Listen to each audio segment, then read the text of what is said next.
Зубайру, обращаюсь к тебе. Все, включаемся.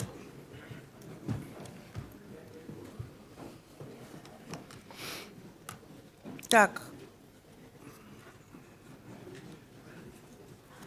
Все. Все на своих местах.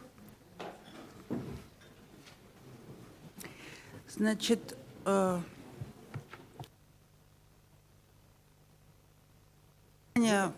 нас.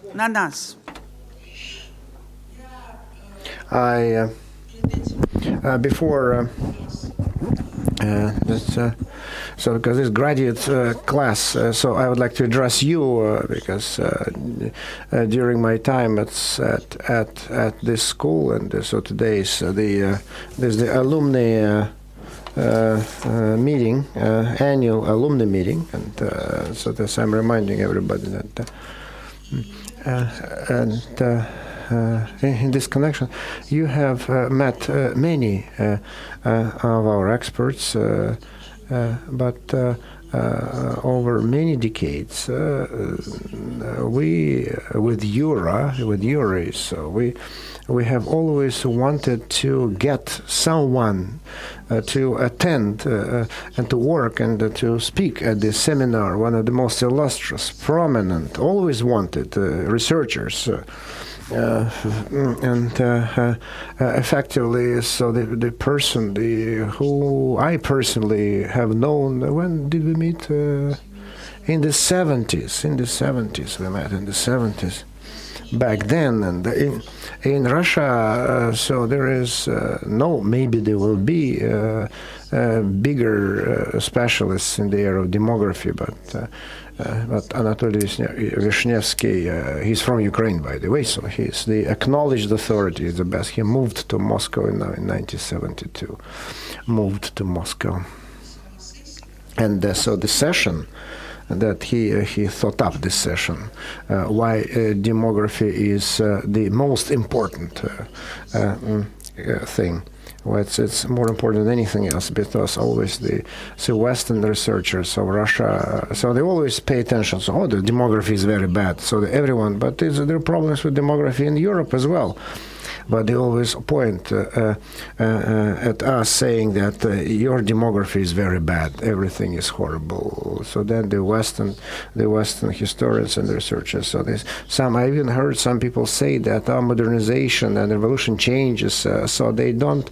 It doesn't go well because we don't have enough intellectuals. So we don't have enough a critical mass of intellectuals and people. So even the idea of reform and modernization doesn't get along because the demography is in a very difficult, depressed situation, and so there is another, if I remember right, cultural demography, another term coined, and then because the talents sometimes they don't come in droves, so they come just only one by one, and then Anatoly is presenting us a book, and Yuri thinks that this book is a wonderful display of our Soviet generation. So then the life of Pyotr Stepanovich, that's the title of the book, and so like Kafka type. So when the names without names, so several copies have been presented by Anatoly to our school, and if you are interested, so you may take them few copies I brought, and I suggest that you certainly should read it. Very interesting. And in the last 20 years, so it's first time that he speaks at this school, because in the summer he's nowhere. He's not available. He's always someplace, and we can't get him. And that's in the spring. So thank you. So shall we begin our meeting?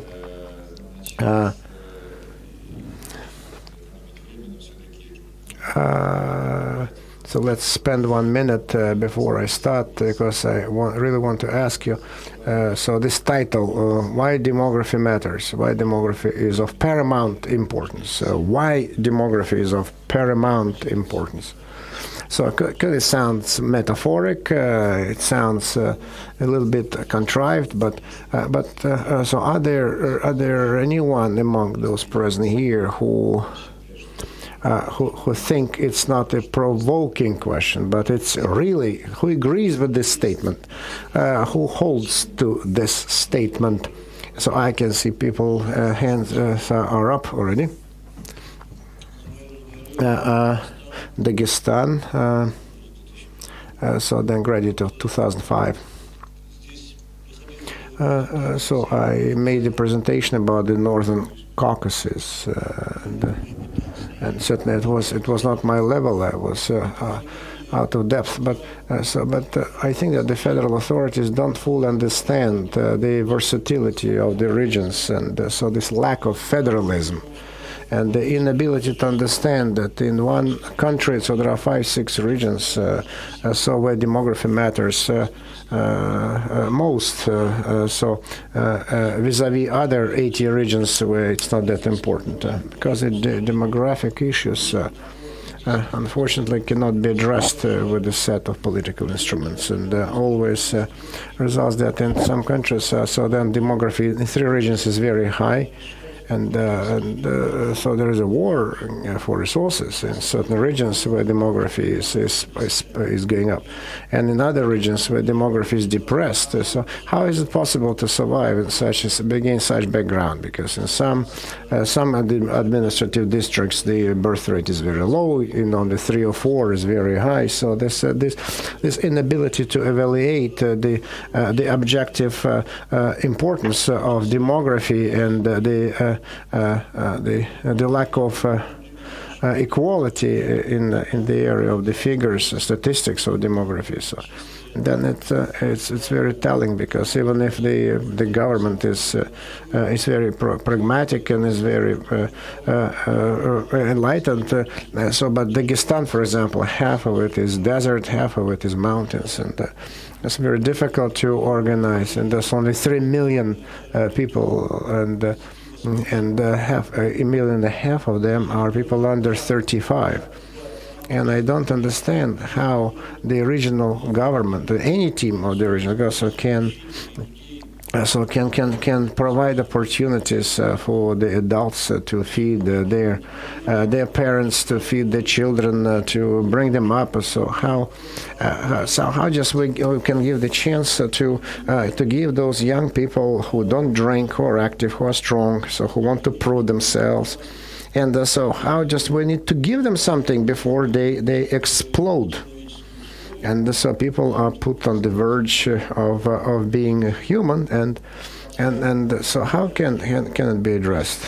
But although, so if we fully understood why demography matters, maybe so then the government and the state would have developed certain instruments aimed at addressing these demographic issues. And I think that your presentation would be extremely important, because I never heard anyone state this question in the fashion that I did. Because the federal government need to identify the issue the way I have identified. Okay, thank you.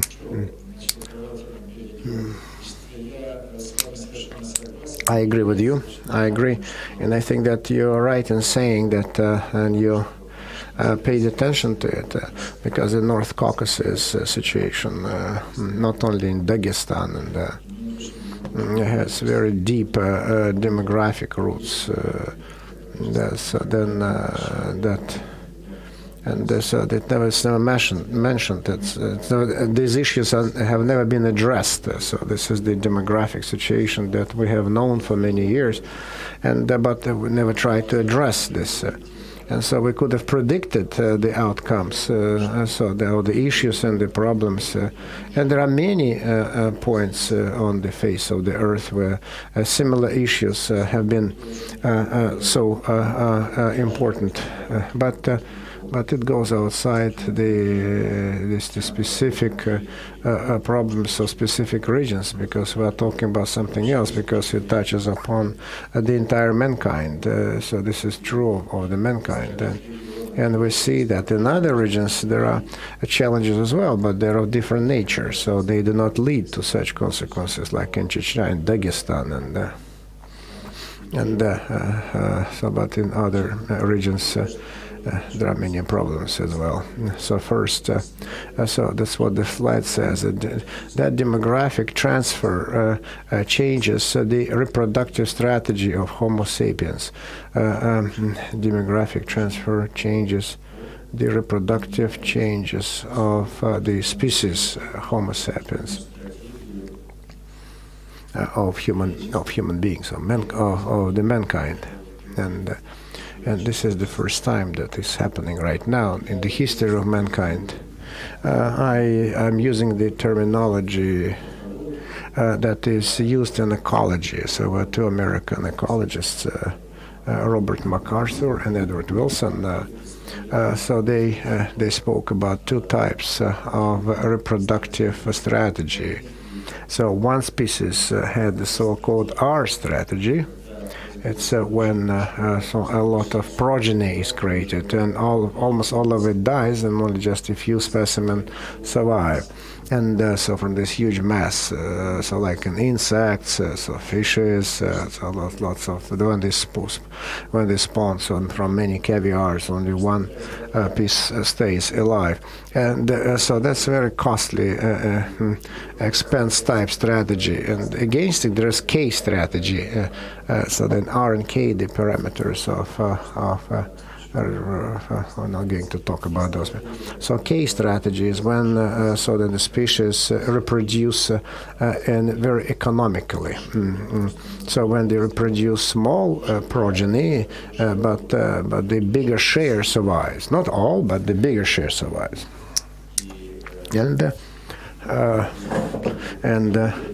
And as a result of both strategies, so the nature, so this is the permanent, constant, so number of certain species is maintained in nature. So because they achieve this continuity and so the sustainability of number. But if we look at Homo sapiens as a species, so then it's a representative of K strategy, because certainly human beings compared to crustaceous or insects, so they're certainly the carriers of K strategy. But they took one step further. So then from the very beginning, so the progeny survived to a much greater extent than even in other mammals. But over the history of mankind until the 19th century, during the mankind, the situation had not changed. So big progeny, so many children were born and survived only a few. And that's why the number of the population so stayed at the same level or grew very slowly. That's why by the beginning of the 19th century, so only 1 billion people lived on Earth, and that was the result of several thousand years of human evolution, human history. So then there were periods in the history of the first 1,000 years of, then the population of Europe did not change in terms of population. Although it's true that the strategy of reproduction of human beings, it's K strategy, and if we look at how other species reproduce, but what's happening and is happening right now is a huge spike. So it's a triumph of K strategy compared to the older K strategy that mankind survived for so many centuries. And so this is the first posit. And so we have to do with the change of reproductive strategy of mankind. First time in history. Only this thing alone so makes us talk about demography being most important thing. because if we take all great changes that have been occurring since the end of the 19th century, 18th century, all the events and all important, as Great French Revolution, Industrial Revolution, and so other so things that actually made an indelible impact. All this, it's all the result of a means for the mankind as a species to move to a higher, different level of reproductive strategy. And although, so this is kind of an abstract consideration, but this is the level of cooperation, so which we need to understand. So what's happening in all parts of Earth, because that is concerns everybody. So, and the fact that Dagestan is at a certain stage of reproductive change is just one of the many thousands of different options that exist on Earth. Because you can always find similar situations in Africa, in Asia, in Europe, but earlier, and because they started along this way much earlier than us. Then, now,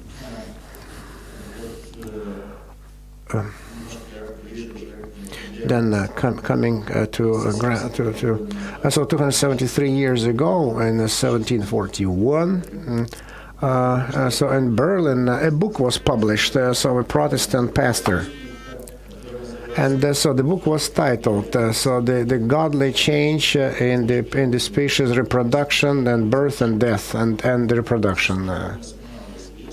So we don't know. This is he was a pastor. But even at that time, so they were concerned with demography. So this issue was on the agenda, and so he's describing the system of reproduction that human beings had in the previous history of mankind. So this is the case strategy, but not the case strategy we have now. So he's describing that in his book almost 300 years ago. He's saying that this rule certainly is established by God. He's saying, and then he posits several principles of this rule of God, so that God takes care of the balance between birth rate and mortality rate, and so gives a certain lifespan to human beings. So establishes a lifespan which would guarantee the reproduction and continuation of the human species on Earth. So that's no longer, no shorter. And so this is very interesting, very wise book, very unfortunately not translated into Russian.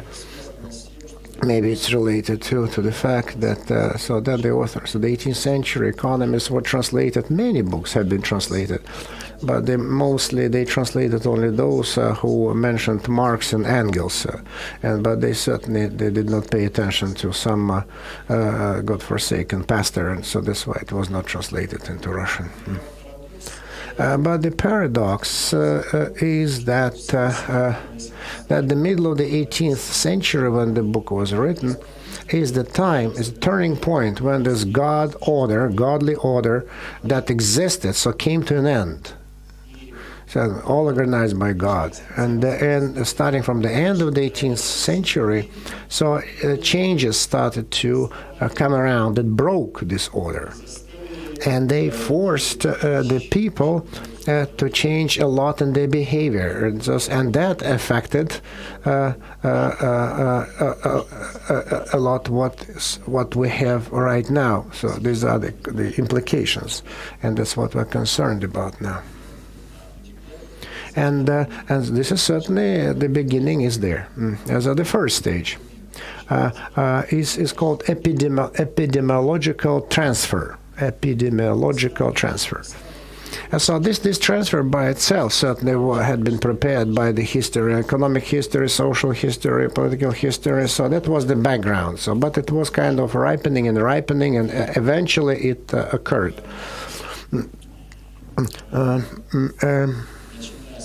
And starting from the end of the 18th century, so these changes sprouted, came above the surface. And in order to understand better what's happening, so So the rules of this extinction of human populations changed. So the way, on the left slide, you can see on the left picture, on the left picture of the slide, you can see. So then the high column on the left is a huge mortality, infant mortality, huge. So every mortality. So they started to die out like this. So first a lot of kids, of babies died, and then all other babies died. So very high infant mortality. And then the middle side like is a kind of happy medium, and then the right is the babies don't die, and babies start to die when they grow, they become adults, so it's just a completely reverse picture, diametrically opposite picture. So if you compare left and right, so there's the process of dying.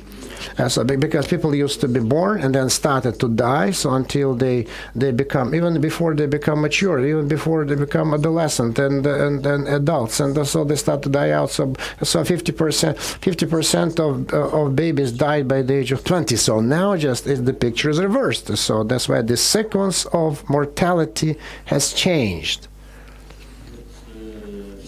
And so everyone knows this biblical 4 equestrians of apocalypse, and everyone remembers them. And Dürer, so 4 equestrians of apocalypse. I'm not going just to read because I want to save time, so to quote from the Bible. And so then these 4 apocalypse riders, those 4 apocalypse riders, so they were the riders who managed just to reduce the lifespan to a very low span, and so the different periods, epidemics, plague, cholera in the 14th century. So 25-30% of the population of Europe died out. So then the standard continuous sustainable mortality was quite high because people's lives were always going under this horrible sword of Damocles of those 4 equestrians. And but then they managed to control. So the doctors and the scientists, they managed to control the factors that brought about this huge mortality. And people started to die differently. And it didn't happen overnight. As historically, almost immediately, because so starting from the end of, let's see, this is a good picture. So this can be dated back to this discovery of who discovered inoculation, vaccination of smallpox, so cow smallpox. That managed to reduce and almost completely annihilate the mortality caused by smallpox, and so that's widely spread in Europe. And before that. And by the way, it's if in the North Caucasus, that was strange, to England. So they brought from the North Caucasus to England. They brought the so-called inoculation of human smallpox, because people knew already before. So the experience of history, so that was done in the North Caucasus, and then an English lady, wife of an ambassador, British, learned about that, and she brought it to England. So this inoculation of human prophylactic, of human smallpox, and actually saved. It gave immunity, but not 100%. There was no guarantee. So you could contract the disease and die, but you could develop immunity, and so people were using that. And this picture shows this medal. Shows it was coined when Catherine the Great, so she vaccinated herself and her children. So of human smallpox. That was before the Jenner's discovery. So the cows' vaccination of smallpox. And so no time. So he suggested this vaccination that immediately developed, and it was everywhere. But and that was actually the way to show how to fight contagious infection diseases. And that was this. And illustrious, wonderful doctors, researchers, biologists, Louis Pasteur. So they made just a wonderful contribution. They just identified the pathogenic flora, and that would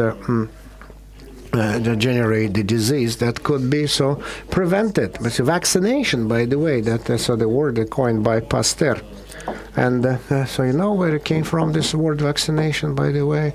So the word vaccination, it's Latin vacca, carova, bacca. Bacca is cow, right? So there's Bacchus smallpox. So it's not vaccination. And so Jenner coined this word vaccination. And this application, this principle, allowed us to achieve amazing success in the reduction of mortality, and it showed the people that infectious diseases could be combated.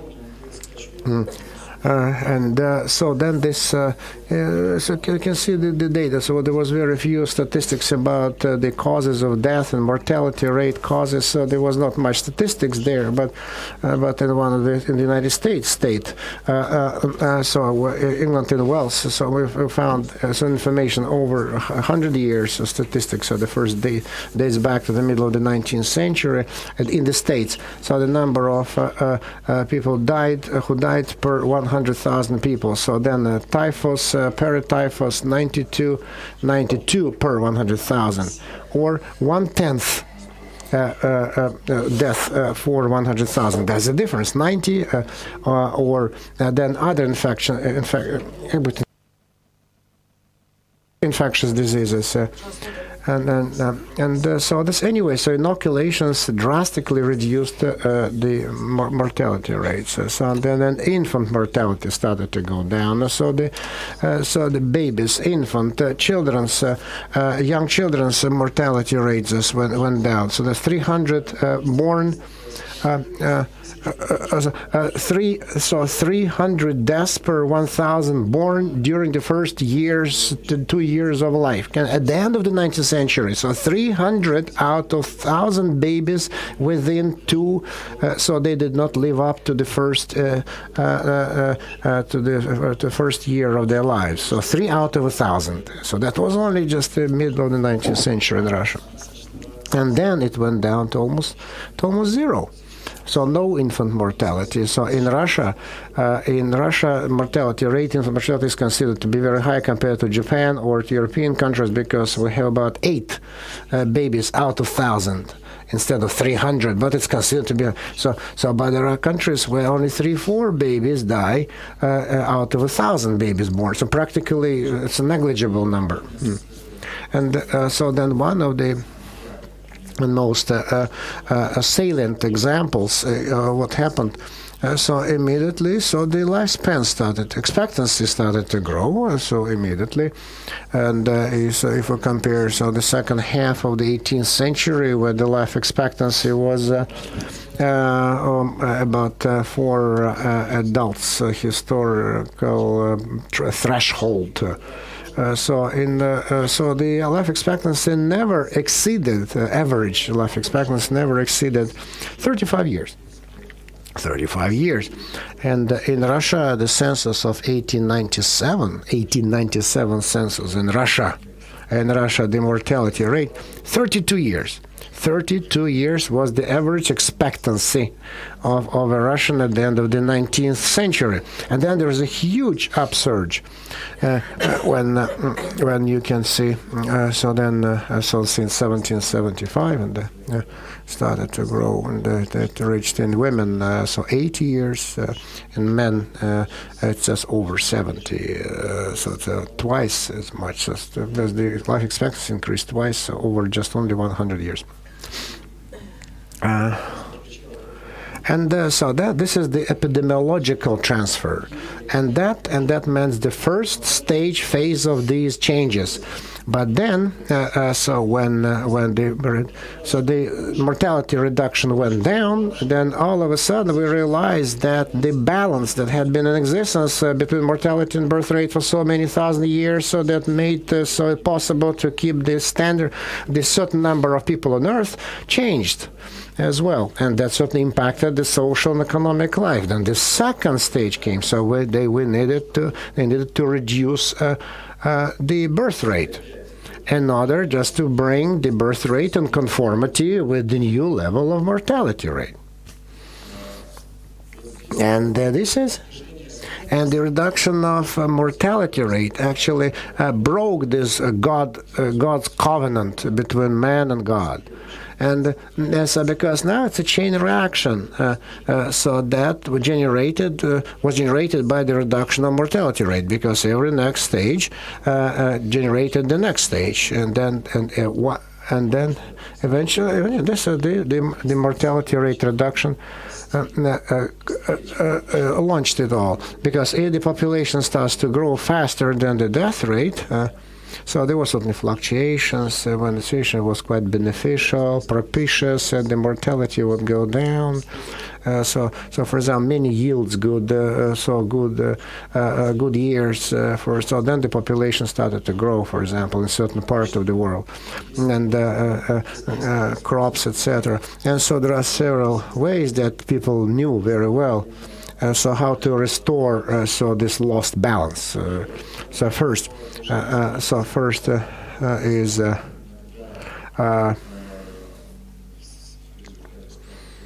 so as a result of epidemics, for example, that was. But people had their own mechanisms. So, for example, to increase mortality rate. So they kill children, for example. So babicide always existed. So that was all just forbidden, but it existed when babies were killed. And in Russia, it was employed very, very widely. So when babies were killed right after they were born. And then immigration. So, for example, this to restore the balance. So when Europe just when the mortality rate started to go down in Europe, and so the population started to grow in Europe, and that was in the 90s. So the immigration beyond the ocean. So people started to move to other countries because so the new states appeared, the United States appeared, so the North America was inhabited, before it was uninhabited, and so the excess of population from Europe went elsewhere. So that's another way to restore the balance. And then the second way, and by the way, the animals in the animal world have migration as a way to keep the balance within a certain realm. And so then there is another mechanism, the reduction of birth rate through. So very, very few know that from demography that by the end of the 18th century, so when the mortality started to go down a little bit, so for economic reasons, inoculations, social reasons, so they just started to feel certain pressure of the increase of the population on, by that time, so then European type of marriage, so late marriages, not late marriages started to be practiced. So because many recommended late marriages to reduce the birth rate, because if one starts to beget children at the age of 18, so she will have certainly more numerous progeny as opposed to a woman just having. So it already existed by the time he made his recommendation, as one of the scholars said, to the west of the line that connects, direct line connecting St. Petersburg and Trieste. So if you imagine to the west, these kind of late advanced age marriages. And then the fourth way is to regulate birth in marriage of the modern type, birth control. So Though those ways have always been known, but they remained marginal in a way. And this last, the fourth way was least use. It existed like contraception means were known to ancient Egyptians. Even there are images of some paper devices, but it was always restricted, and there were a certain aura of mystery around it, but it was known, it existed, those four ways. But when the death rate declined sharply, so the previous three methods turned out inefficient. So they had been used, and migration from Europe and late marriage, but still it did not respond to the needs of the existing population. And then early 19th century, so-called, maybe earlier, but officially in the as France was an exception, but still in England, so-called neo-Malthusians appeared, who were talking about the low birth rate in marriage. This fourth control method became the first, and it is important, it is interesting by itself. But for us, for this audience, it's not so much the demographic consequences that are important, though they are. And if we do not see the switch to this control method, so very sharp growth of population happens. That's what we see, observe in the world. And then different types of response appears, starting from the Chinese option, when they used coercive methods to restrict childbirth. But in Europe, we had this experience too, but much earlier than in China. And in Africa, it is still impossible to do. That's why the population keeps growing so fast. It is all important, and the deep and omnipresent influence to culture and all social institutions and customs and all the cultural, religious, all and legislative measures that used to exist in the past that applied there were defined by high birth rate, because it was always been the basis of survival. Without high birth rate, with high mortality and death rate, there was always a risk of extinction. So all the cultural habits were targeted at high birth rate, and institutions were relevant. Like the Institute of Family has always been very important to facilitate high birth rate, and everything, the psychology, the religion, always targeted, and suddenly at some moment it became void. So all those rules lost their fundamental demographic background that kept the people surviving, and changes were required, and then turned into a convoluted, a complicated process, very difficult one, because and hard of people as it born a conflict within cultures. All cultures suddenly faced the need to revise the values. Everything that turned out that seemed that had been taken for granted, the divine order. No matter Christians, Muslims, the idea was the same. There were statements from above, but suddenly they stopped working.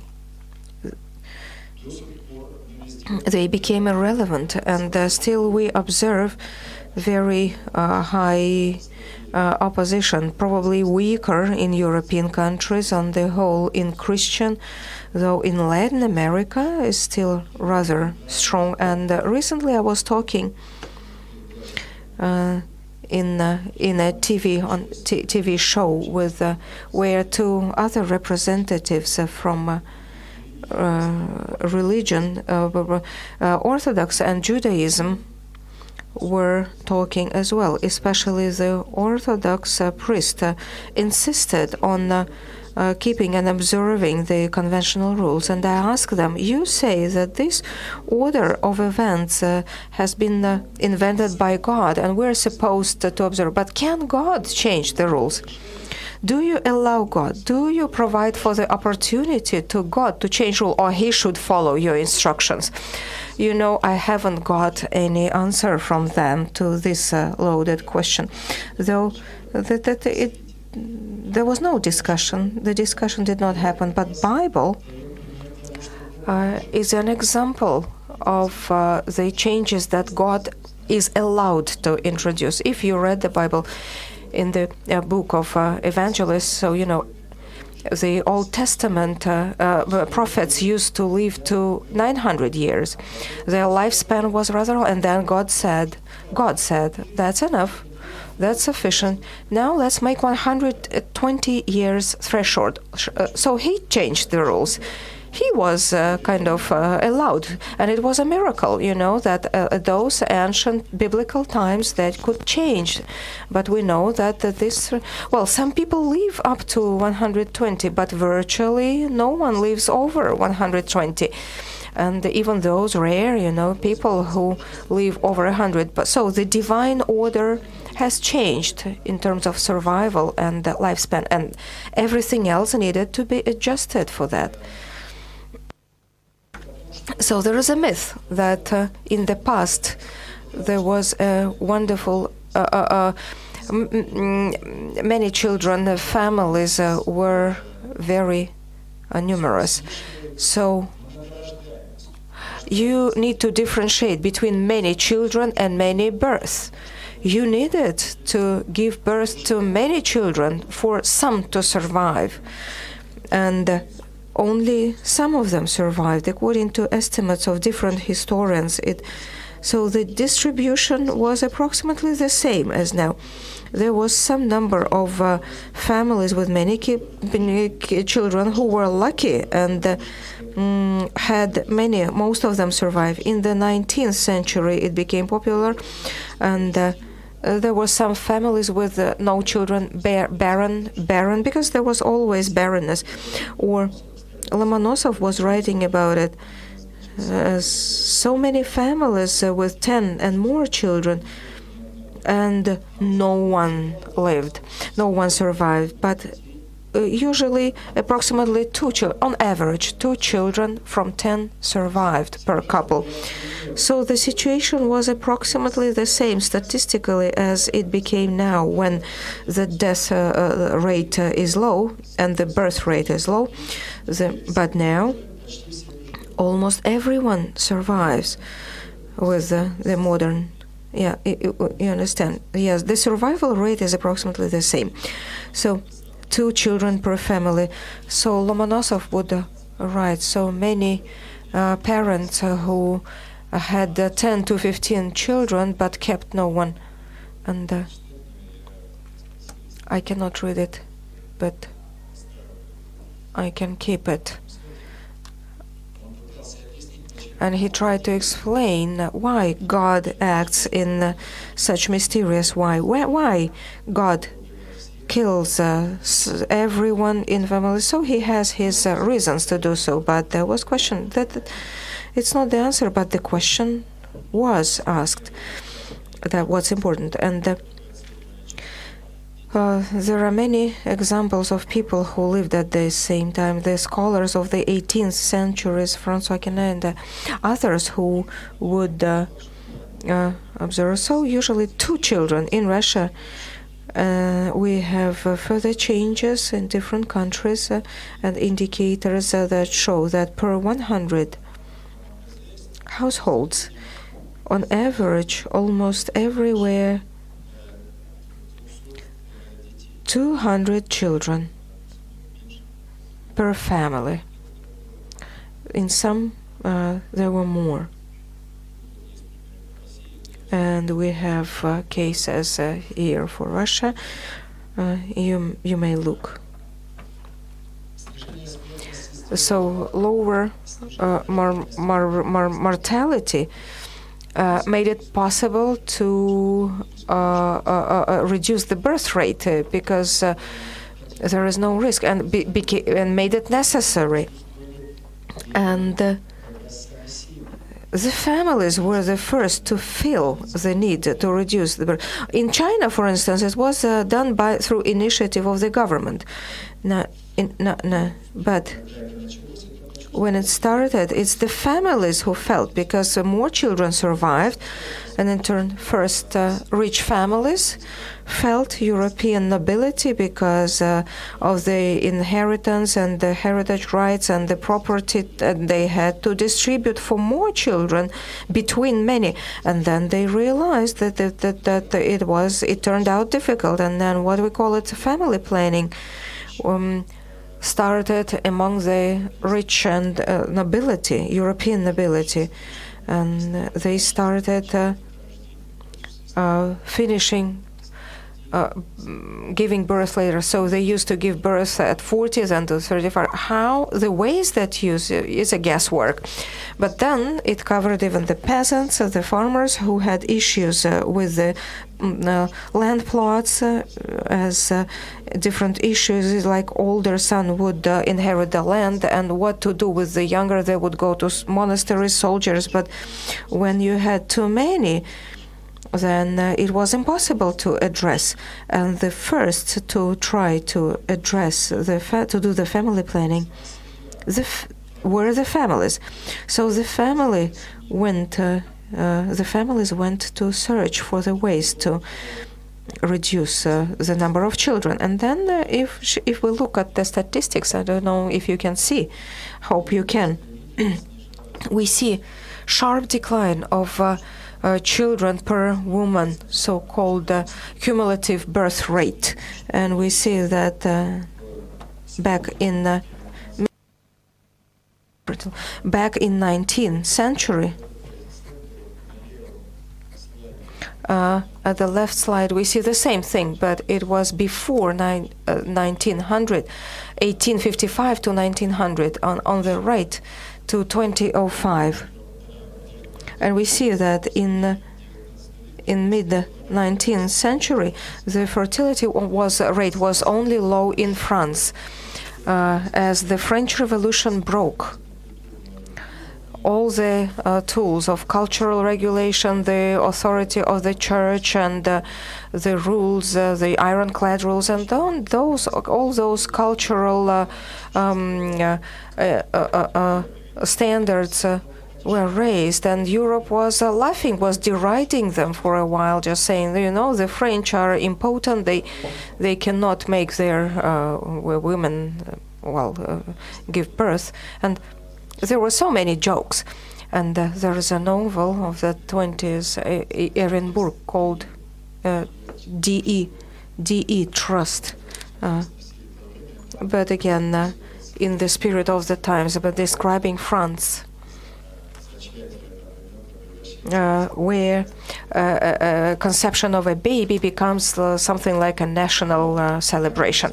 So, and Germans would just say, the French, every so many years lose one military unit to Germany because they were going to a war with them. But at the left slide you see that the France was lower until 1900. But if you look at the right chart, then after the First World War, the difference disappeared. And now France is a country with highest fertility, highest birth rate in Europe. The Germans are one of the lowest. But then again, within very small differences, tenths of a child per woman. But then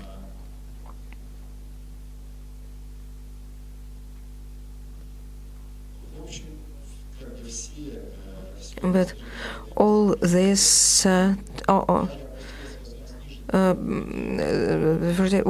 the fertility went down below even 2 kids,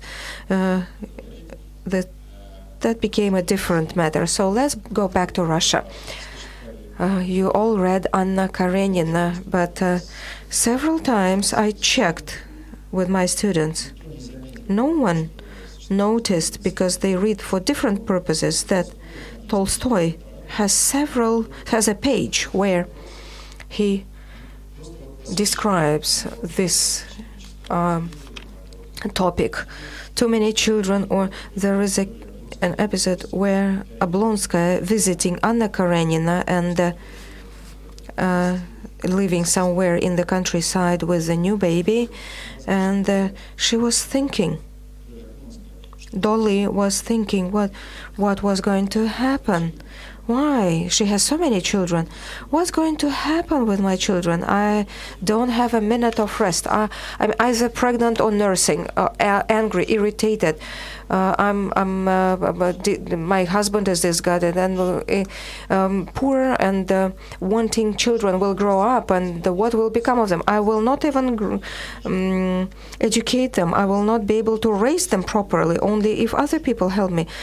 Even if my happy children will stop dying, I will somehow raise them. And the best case scenario, they will not become scoundrels or so. And I lost my life just raising, and this is an educated Russian woman thinking about her many children, and who gave birth according to the church conventional standards. And she's just riding, horse-ridden in a cart, and keeps thinking on the way. And then when at a local motel, she would meet a peasant young woman, and she would ask her, "Do you have children?" And the peasant woman replies, "Yeah, I had one, but thanks God he took him." "Why you say thanks God?" She said, "Oh, just too much trouble. My father has too many grandchildren anyway." That's the answer of a simple woman. And then Anna tell her, when she arrives to Anna Karenina, they talk, and Anna tells her, "I will have no more children." And Dolly gets surprised. "How can you know that?" And Anna said, "My doctor told me." And then several lines of dots. Tolstoy just stops there. And Dolly was shocked, mesmerized, and she cannot even overcome this feeling of disgust. This is unnatural disgust. So this is a situation of Russia, 19th century, educated strata. So all the questions have been asked. That's the distribution of a number of children by generations. The top one is when the majority had many children, you see, 7 and more. That's the distribution, and then this distribution would change, moving to the left, steadily and slowly but steadily moving to the left. When we approached 1964, I would call generations of our times, when all the births were limited by 2 or 3. So first is 0, no child free, then 1 or 2 children, and almost no 3. And that's the picture where we where we live now. So I will not follow up, you see the red line for Russia that was extremely different, outstanding in the early 20th century. Russia had very high fertility rate, and then after the civil war, for a while, it went up among the rural population until the late 20s. Well, all the events started, like industrialization, collectivization, and then the generations that were born after 1910. The generation of women born 1910 and later. So the generation always had less children than was necessary for natural surplus of population. And you see that Russia,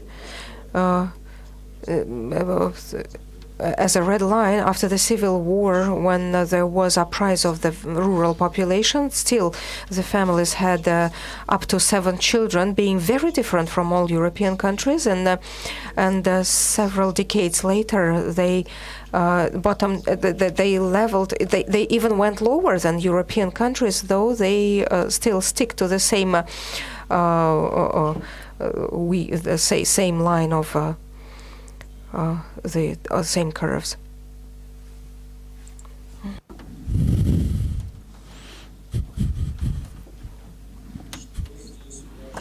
What is important here?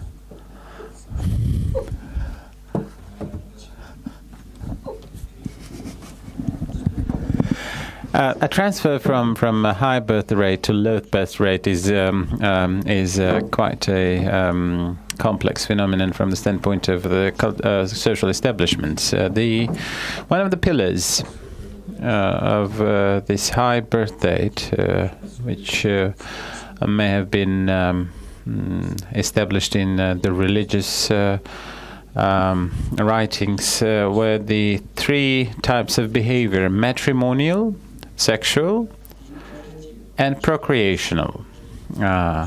These 3 norms in all societies, at least in all major cultures, in Christianity, in Islam, these 3 norms have to coalesce, they have to be together. Sex before marriage is criticized. Sex in marriage is acceptable. Birth out of wedlock is not approved, because so birth in wedlock, if a woman is pregnant, she has to deliver. Hence come to, the opposition to abortions, and people have always had it in all religions. But of course, there have always been those who knew how to cause an abortion, but it was always under taboo. So this tripartite nature, matrimonial, sexual, and procreational, have been observed. The rules may be violated, but the rules are nevertheless the rules. The majority of this of people have always followed this, and nowadays, and when this trinity of norms turned out not to be venerated, but even dangerous in case of the birth control. Because indeed, if the birth is, say, out of control, as some authors state, then there may be a problem for the society. So all cultures face this need to restructure. There's always a conservative line.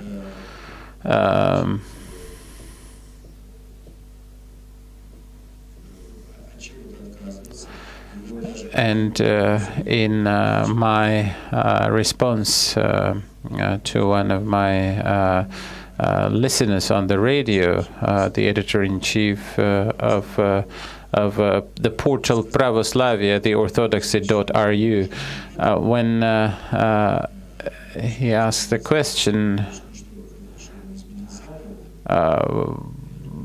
would God change testaments or commandments? How should we treat the changes?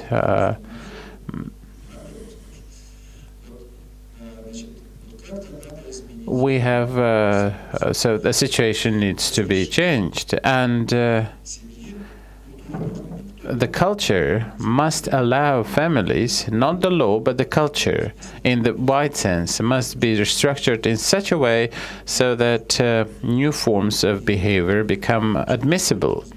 And the culture has always been involved because the European culture is intently related to the matters of marriage and love and relations between men and women. This has been treated, this topic has been treated thousands of times in both literature and scientific writings, but there is always a conservative opposition which sometimes quite unexpectedly can be resolved. We have conservatives in Russia, of course, which have been especially active over the past several years. Several years ago,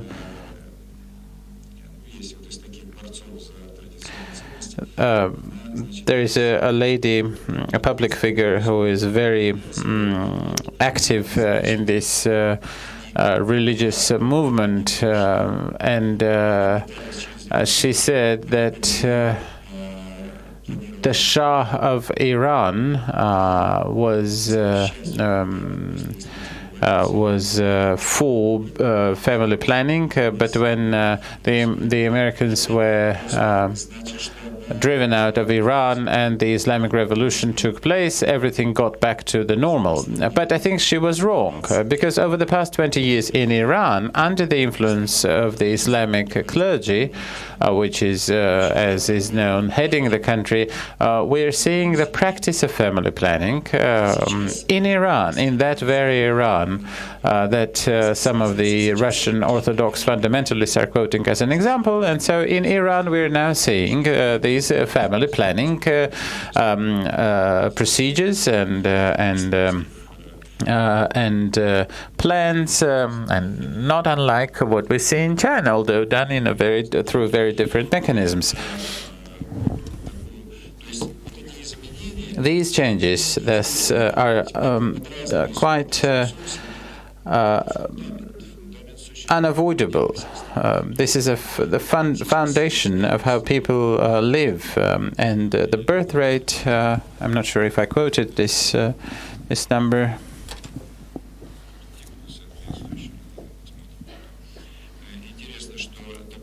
It is interesting that even several decades ago, the only country in the Middle East where birth rate was relatively low was Israel.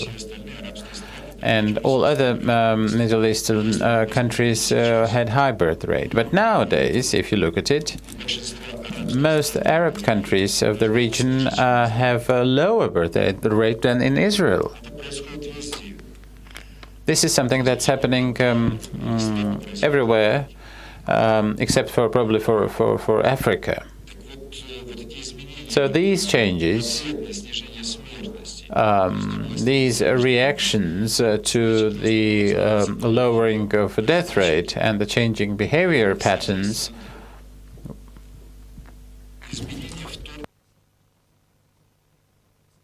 as the changes have entered this sacrosanct domain, the family life, and so some of the old norms had to be cancelled or become outdated. This is something that we always face in our lives. But interestingly, family has stood in front of of the need of profound change. And incidentally, both religious and secular authorities may be quite oppositionary to such changes. But generally speaking, the Victorian England is, one may say, a lighthouse of conservatism. Such a very conservative treatment of family affairs, but then it all collapsed, and it has long been forgotten. The Victorian patterns have long been forgotten in Britain. But given that there is still opposition on the part of both the religious and the secular authorities, the family planning is more and more becoming the private business of families themselves. So one might have expected that the state and the church could have been expected to render some help to families in matters of family planning. When the families are seeking some new models or new patterns to continue to exist in the changed conditions. But the families are more often than not encountering problems. So the Malthusian history in England of the 19th century is the history of struggle, of publications, the dissemination of knowledge, and they were arrested, and probably not on a mass scale, but certainly there were very well-known processes against the Malthusians, and 100 years had to pass to stop prosecution of such persons. Well, Russia has not yet gone away from this bigotry. However, in Europe, this has taken place, and the entire complex of changes have been called the so-called second demographic transition in literature. I think this might but we're seeing that this is probably the second or the third phases of the same demographic transition, when the death rate goes down and then the birth rate may go down, and we're seeing what is indeed the 200 years in terms of the history of mankind.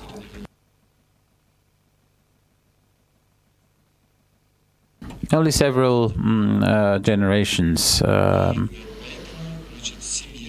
So the family starts to live according to these new models, and we are seeing how this is happening. But we have to take into account the growth of Earth's population.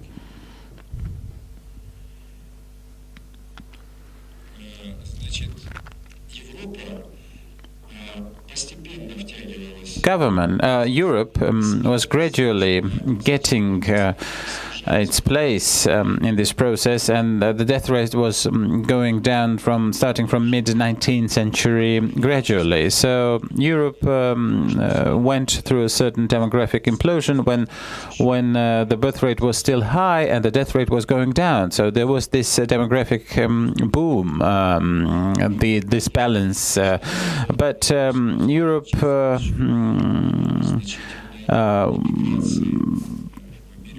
to a certain extent solved this demographic problem through emigration overseas to America and elsewhere. So this was how this problem was solved partially. And however, when this stage encompassed the demographic transit, encompassed the developing countries, and when the European achievements in life saving and medical science reached the developing world, and the death rate started to go down there, then of course it was not possible to immediately introduce new social patterns within the life of one generation. So enormous demographic explosion took place. You can see in this picture the number of Earth's residents. Of people on Earth, you can see that up until mid second millennium, the population was almost not growing, and here we can see an enormous peak, an enormous explosion, which may exceed 9 billion people. Whereas by the beginning of the 19th century, there was only 1 billion people living on Earth, and thus up to 6 to 7 billion people have come to life over these 200 years, which of course introduces phenomenal changes into the overall demographical situation. You can see how the population rise was taking place in several countries. 1950 through to 2010, in 60 years. These are the European countries. In Italy, France, the growth is not significant. These are the developing countries, Brazil. And these are the developing and the developed countries. And whereas the population of the European countries has gone by 1.5 times, so we are seeing great disbalance in world population.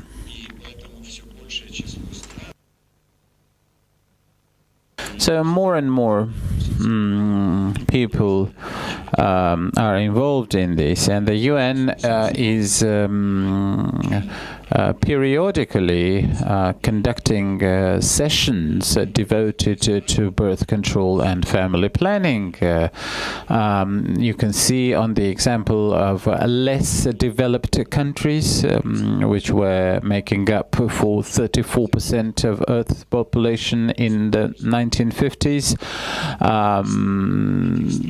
makes us understand that the governments of even the developing countries understand the need to contain the growth of population. However, there are still countries where this is not the case. Let us say Nigeria. Everybody must have heard that there is a country of Nigeria in Africa, but I don't think that many of you would know that by its population it is larger than Russia. But even several decades ago, you couldn't even compare Russia with Nigeria. But now, with very limited resources, with enormous problems that Nigeria has, it has a population exceeding that of Russia. So when we are indeed often very shocked by the cruelties in Africa, in part, the atrocities in the African civil wars are indeed caused by the scarcity of resources. You can see on this picture here that Israel, this is Israel for mid-20th century. This is Israel, this is Arab countries.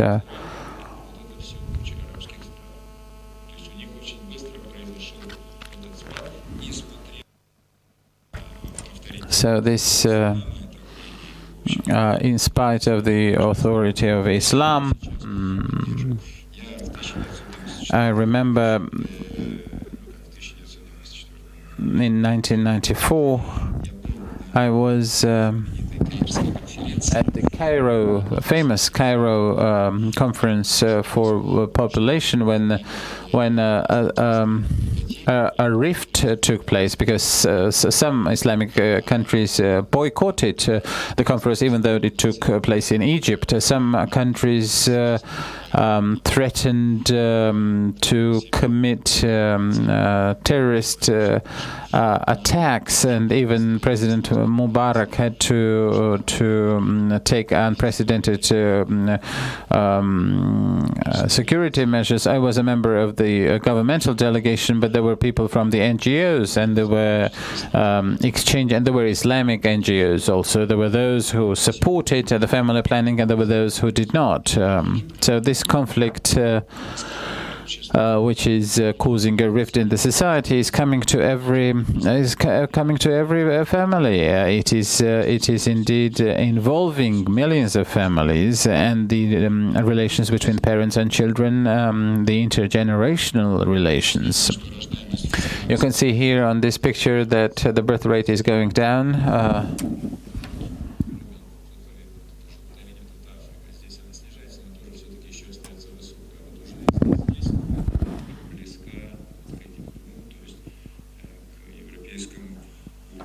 You can see it here on the European level.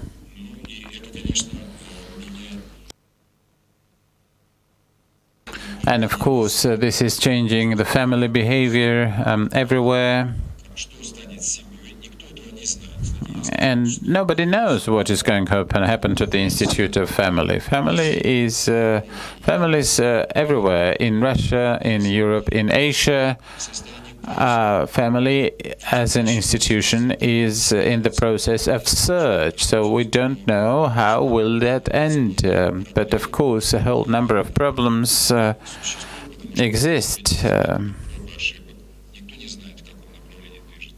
We don't know how will it be developing, and there can be some options which will be refuted by the historical development, but this is a situation of search, of constant search. This transformation of a family, however, is going deeper and deeper. Even after the number of children went down, however, this change in the matrimonial, sexual, and procreational behavioral patterns led to profound changes in the Institute of Family itself. We know from our experience, we know from what we read, we know how.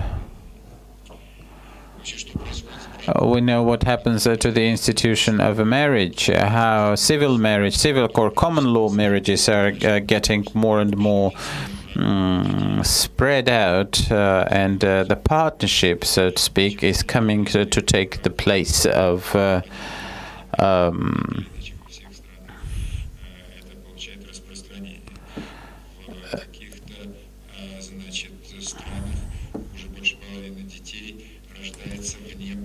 and in some countries, over half of all children are born out of wedlock. In places like Sweden or in Estonia, in Russia, about 30% of children are born out of wedlock, and it is totally senseless to treat this from the standpoint of moralizing. I can personally think that this is good or this is bad, but it is certainly not within our task to condemn this kind of behavior. Because life indeed has changed. So we are seeing very different patterns of behavior.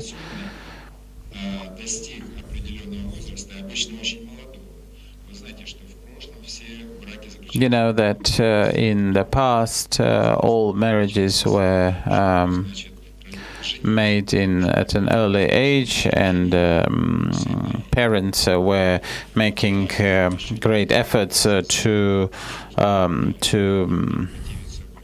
bring their children to lead their children into a successful marriage.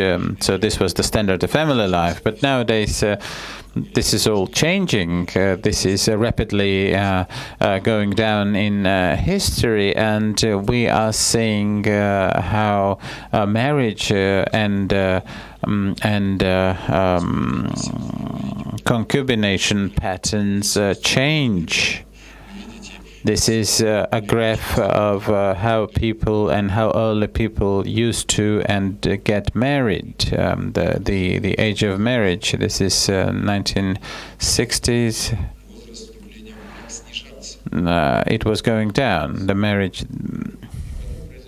and then as you understand, this turn, which happened in a simultaneous manner in a whole number of countries, they all changed, they all shifted. That means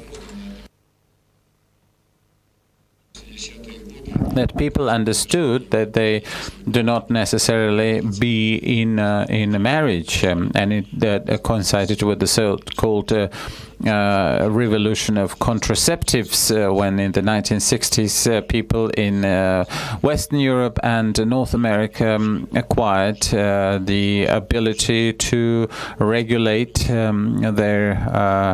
their sexual and procreational functions. Some thought that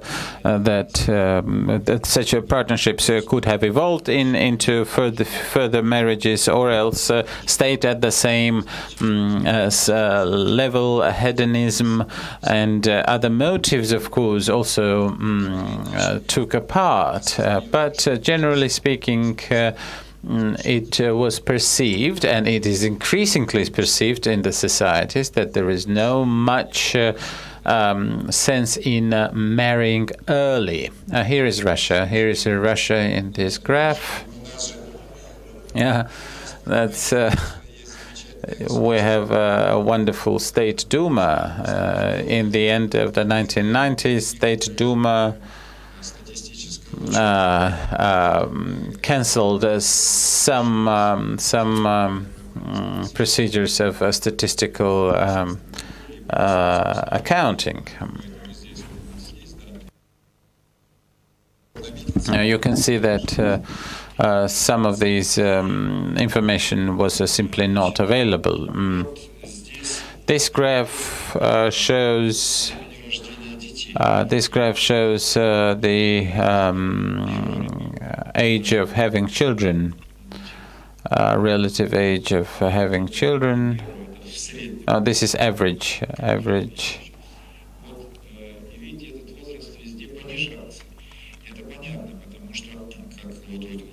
And you can see that this age was going down. If you remember the aristocrats of the 17th centuries, the women would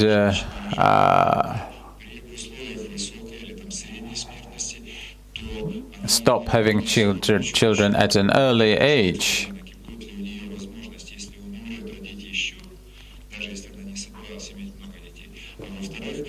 And while families had to plan for if their children would survive,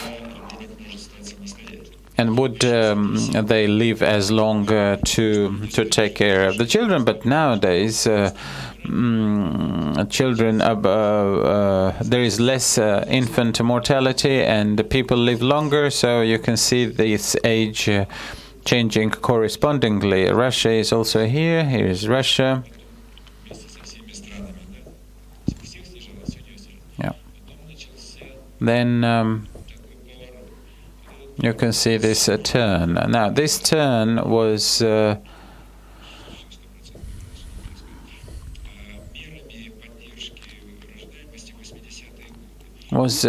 changed in the 1980s when many benefits were introduced, and women started to give birth to children earlier.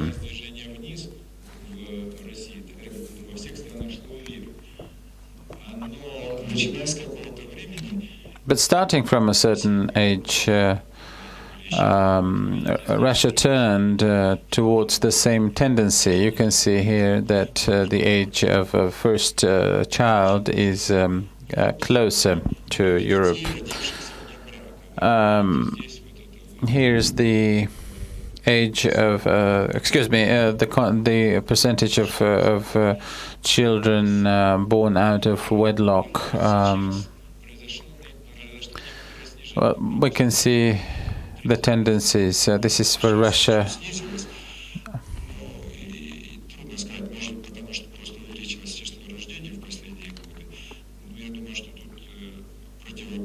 Well, I think that there will be no contrary tendencies here. Well, I think I should be concluding. All of these processes are called second demographic transition, but I would like to say just a couple of words about the so-called third demographical transit.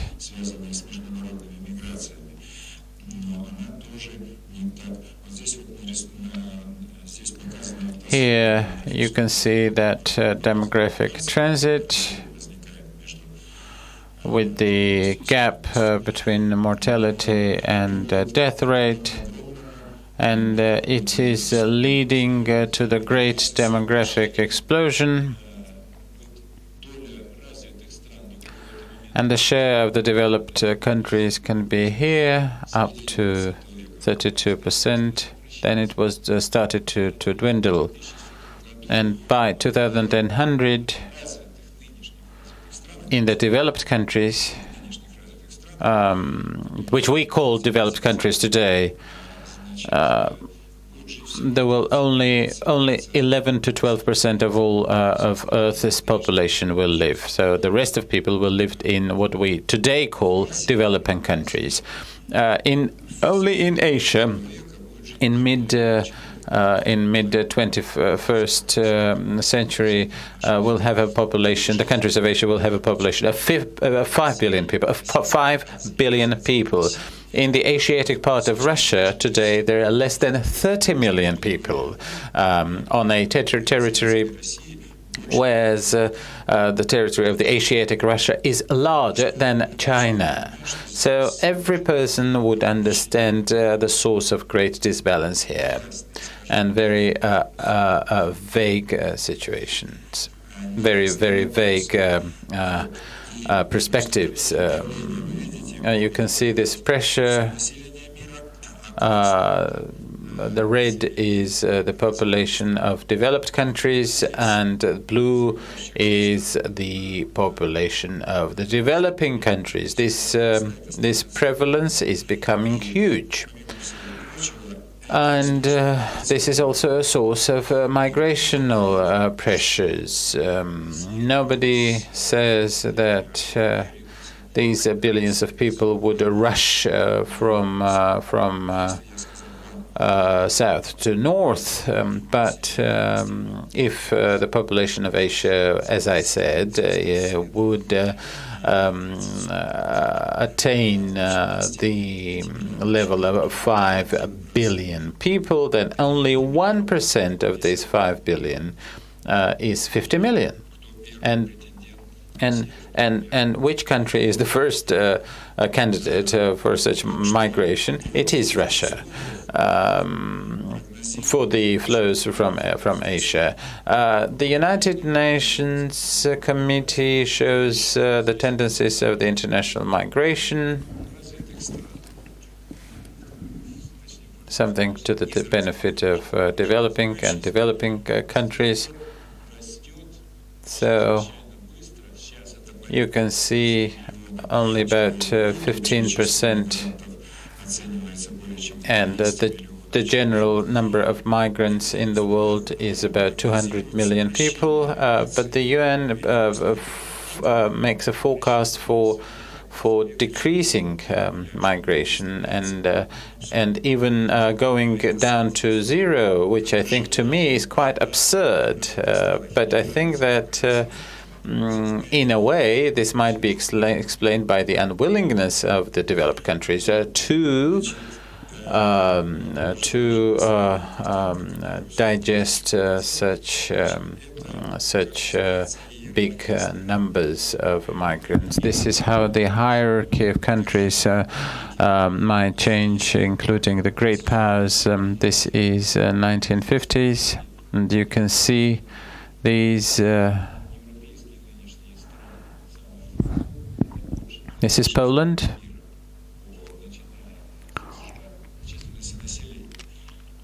Starting from the US. 10 of these 20 countries is still Europe and America and Japan. And this is the situation of 2050. Only 3 of these stay. The United States, Russia, and Japan. All other major countries of the world by mid-21st century are today's developing countries, including China, India, Pakistan, and so on and so forth. These countries by mid-century will have the largest degree of economic strength. And this indeed allows me to say that it is a demography that is most important. Thank you.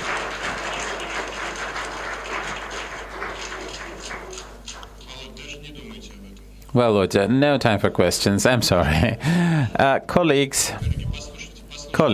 please take a moment.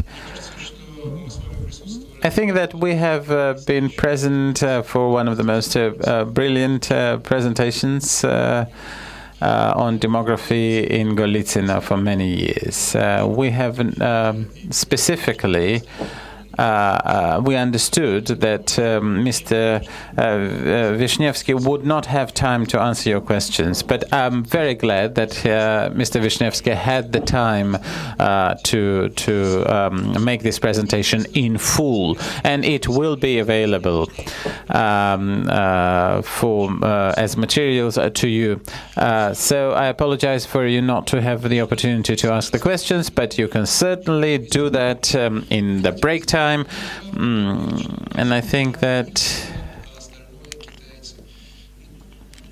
Vladimir Vysotsky was wrong when he said that we're a billion, they're a billion, and the rest are the Chinese. This is not quite true, because this presentation has a very great picture for the kind of world we're living in. Thank you, and I would like to draw your attention to this book, which is a great book. You can take these. This is a grand text. This is almost a romanized, well-written book, an attempt to weave a person, a human, into the demographical storms of the past 100 years. It is called The Biography of Pyotr Stepanovich K. Thank you very much.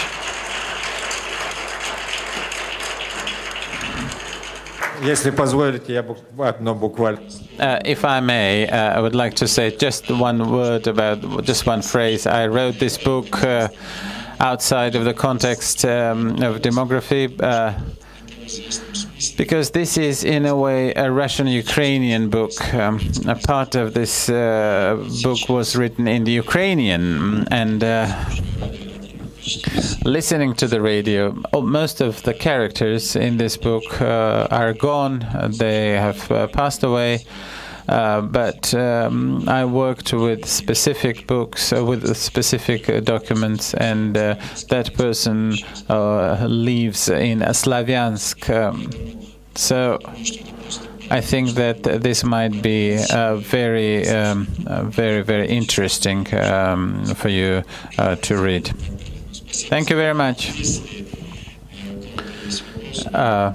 I can answer your questions during the break. Thank you.